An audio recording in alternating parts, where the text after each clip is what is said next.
Hi guys, me, Rusty 78609 Central Texas, USA at 8:48 a.m. Central Standard Time. Right now it's about 82 degrees in Central Texas, USA. No wind. It's probably going to be a little hot today. This is June the 20th, 2016, and I had a comment from a viewer, and I will read it to you and then I'll elaborate because it makes a good it's a good tip for people that full-time RV. I've full-time RV for about 23 years now. I'm living in an RV right now. This is an RV all around me. It's a 26-foot Jayco J-Flight 2013. I like it. It's okay. I've had 4 RVs. But anyway, this is from a viewer. It says, "Hi Rusty, I'd like to suggest Texas RV parks as a video topic." I'll get to that. I read recently that most of the small towns in the Texas Panhandle have campgrounds with electric, water, and a dump station. You can usually park for free between 2 to 5 days. Brownfield was mentioned as one such town. Are there similar free RV parks throughout Texas? We'll get to that. I have heard that some commercial campgrounds ban RVs over 10 years old. Is this a common practice? Also, what are some of your experiences staying in RV parks? Okay, have I stayed in RV parks? You bet. Hundreds. Uh, they're all different. They all charge different fees. They all have different amenities. They all have everything. We'll start from the beginning here. Most of the small towns in the Texas Panhandle have campgrounds that you can usually stay in for free from 2 to 5 days. That you better check out, because anytime there's an oil boom in that area or a wind generator boom in that area, there's not going to be any free, I promise you. Now, since the oil boom in Texas has declined, you may find a few now, but you got to call. Now, the way I do it ain't necessarily the best way, but it works for me the way I've always done it.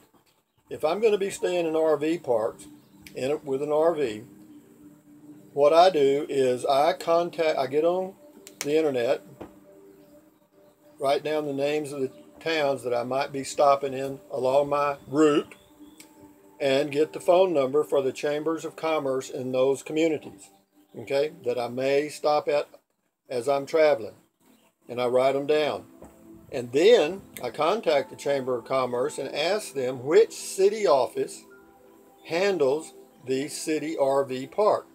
And you'll hear one of two things. They'll either give you the number, or they'll tell you we don't have an RV park, and you scratch that one off. But if they do have a number, it may be handled, who knows. Sometimes they actually have a Parks and Recreation department. Sometimes they don't. Sometimes it's somebody with the street repair department or whatever. It depends on the size of the town. So that's why I call the Chamber of Commerce, because that way they can direct you right to whoever you need to contact. Cuts a lot of crap out. You call them on the phone, ask them what they got, and they're usually very frank, and they'll tell you. So that takes care of that. Now, are there a number of them? Yeah, hell, Texas is a huge state. I mean, you got all kind of small towns, and all of them, not all of them, but a lot of them do have a city park that has RV hookups. Some of them are free. I mean, Cuero, Texas used to have one free. Victoria, Texas had one that you could park for like $4 a night. And so there are a number of them. Okay. It says, yeah, are there similar RV parks throughout Texas? Yes. I have heard that some commercial campgrounds ban RVs over 10 years old. Is this a common practice? No, it's not common at all. It's very uncommon, as a matter of fact. Not only has that happened in Texas, but I've been in New Mexico, Arizona, Nevada, Utah, Colorado.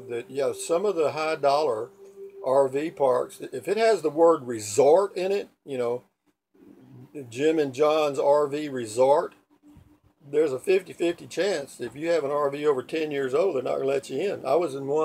I pulled into one in, let's see, it was north of Albuquerque, New Mexico, not too far. It was near a state park.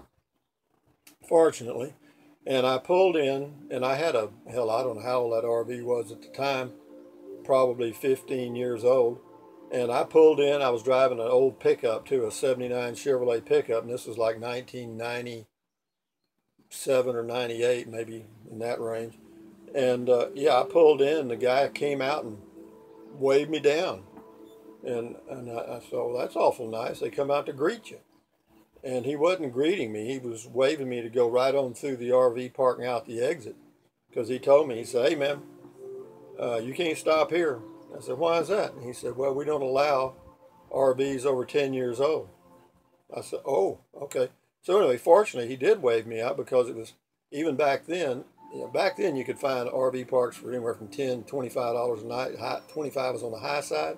This one was $55 a night. Anyway, I wouldn't have stayed there anyway, so it didn't matter. But anyway, I went around, went to the state park, found a spot. The park was crowded. I wasn't too happy with it. I only stayed one night, and boom, I was gone.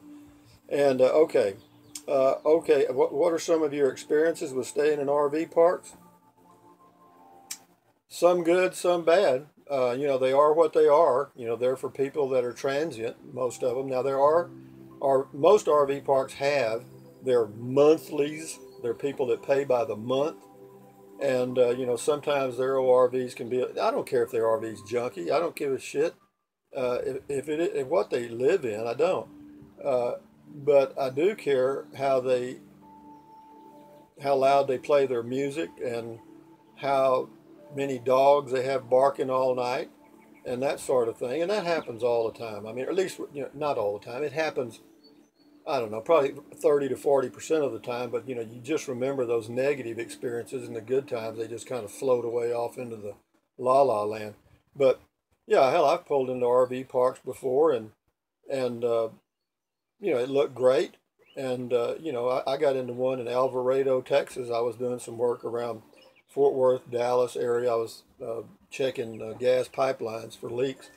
They had this little thing you took out and checked pipelines. Anyway, I did that for about 6 years. Well, no, 3 years. Anyway, but I stayed in Alvarado. I went all over the U.S. with this company. But anyway, I was in Alvarado, Texas. Here's just some of the things that can happen to you. Anyway, I pulled in, found a pretty good spot. It was between two RVs. It was okay. It wasn't bad. I wasn't planning on being there but a couple of weeks. So, you know, it's okay. And anyway, the first night I'm laying there and I hear this music. And I thought, what the hell is that? I said, you know, the only people around me, you know, he put me in the area where the old people were. And I thought, well, you know, maybe it's somebody down the road. So anyway, I got up, walked outside. And what it was, it turned out, the lady next to me was like 85 years old, very hard of hearing. And she stayed up late watching TV. And in order to hear it, she had to crank the volume all the way up. So anyway, that was problem number one in that RV park. So next day I go down to the manager and mention, he said, yeah, she is. She's hard of hearing. He said, I'll mention it to her and have her turn it down. I said, well, you know, she can get a deal that plugs into the TV and she plugs it into her ear, get her a headset. Anyway, he said he would suggest that. Well, anyway, that didn't work. 2 days later, same shit. So anyway, I went to him again. He said, well, here, why don't you just move? He found another place for me to move. So I did. And here's another thing that can happen in an RV park, and it's just one of those strange things. Anyway, again, I was between two RVs, and the way they had the parking was, you had the RV, and then you had your car parked beside your RV, okay, and then the next RV. So there was an RV, and this guy had a diesel dually pickup that he pulled his fifth wheel with, and then my RV was right next to where he parked his truck. Well, just so happened that my bed was on that side. But what this guy would do is he'd get up every morning about 5 o'clock in the morning and go out and start his truck. Okay? Apparently you got to warm up a diesel. I don't know. Or maybe, I don't know why he did it, but he did. And while his truck is warming up, I'm getting the fumes from the diesel in my RV. You know, I'd have to open the windows. So anyway, those are the things. So what I did, the next day, I went to the manager and said, hey, guy, I paid for a week. I got 2 days left. Why don't you just refund the 2 days and I'll go find another spot? He said, what's the problem? And I explained. He said, yeah. He said, that, you know, that's happened before. And I thought, well, God damn it, man. If it's happened before, why in the hell did you stick me over there? Shit. But anyway, that's business. You know, you just got to put up with that. What else has happened? Uh, of course, dogs. That always happens. And here's one that was really strange. I was in Waco, Texas, and anyway, when I pulled in, I went through the RV park. I mean, after I checked in, I drove around to find a. She said, just go find you a spot, whichever one you want, and then come back and let us know which one it is. I said, fine. So anyway, I drove through and I picked one that was pretty private up on the end and so forth. But one of the things I didn't notice, which, you know, you're not looking for it, I wasn't, right above the spot that I picked was a damn street light. All right? The street light was not the problem. What the problem was is at night, that street light would attract 8 billion crickets and moths. I'm telling you. I would wake up in the morning and the steps on my RV would be covered with crickets.